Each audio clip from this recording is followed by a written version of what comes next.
આપણે દ્રશ્યો જોયા કે વરસાદ રોકાયા બાદ પણ કેટલા પાણી ભરાયા છે, પરંતુ અમદાવાદમાં માત્ર પાણી ભરાવાની જ સમસ્યા નથી. વરસાદને કારણે દિવાલ ધસી પડતા લોકો ઘરમાં રહી શકે તેવી સ્થિતિ પણ નથી. આ છે નારણપુરાના પારસનગરની હાલત. અહીં વિક્રમ લક્ઝુરિયા સૂર્યાના બિલ્ડરની બેદરકારીને કારણે 2 દિવસથી 4 બ્લોકના રહીશો પોતાના ઘરમાં જઈ શક્યા નથી. ભારે વરસાદ બાદ દિવાલ ધરાશયી થઈ ગઈ અને લોકોના મકાન પણ જોખમમાં મુકાયા. 50 પરિવારો ફસાયા. આરોપ છે કે કન્સ્ટ્રક્શન સાઇટના બાંધકામમાં બેદરકારી રખાઈ.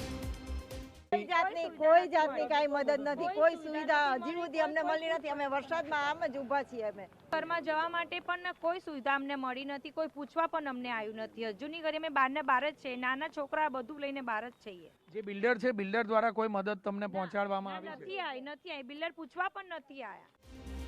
લોકોનો આરોપ છે કે કોર્પોરેટર કે ધારાસભ્ય કોઈ મુલાકાત લેવા ન આવ્યું. એએમસીએ પણ બિલ્ડર સામે કોઈ પગલાં ન લીધા. હવે આ વરસાદી વાતાવરણમાં લોકો ક્યાં જાય?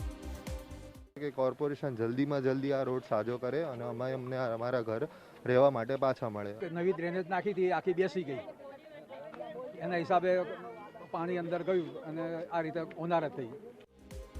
લોકોની હવે એક જ માંગ છે કે ઝડપથી કોઈ કામગીરી થાય, લોકો પોતાના મકાનોમાં પરત ફરી શકે અથવા તો કોઈ વૈકલ્પિક વ્યવસ્થા કરી આપવામાં આવે.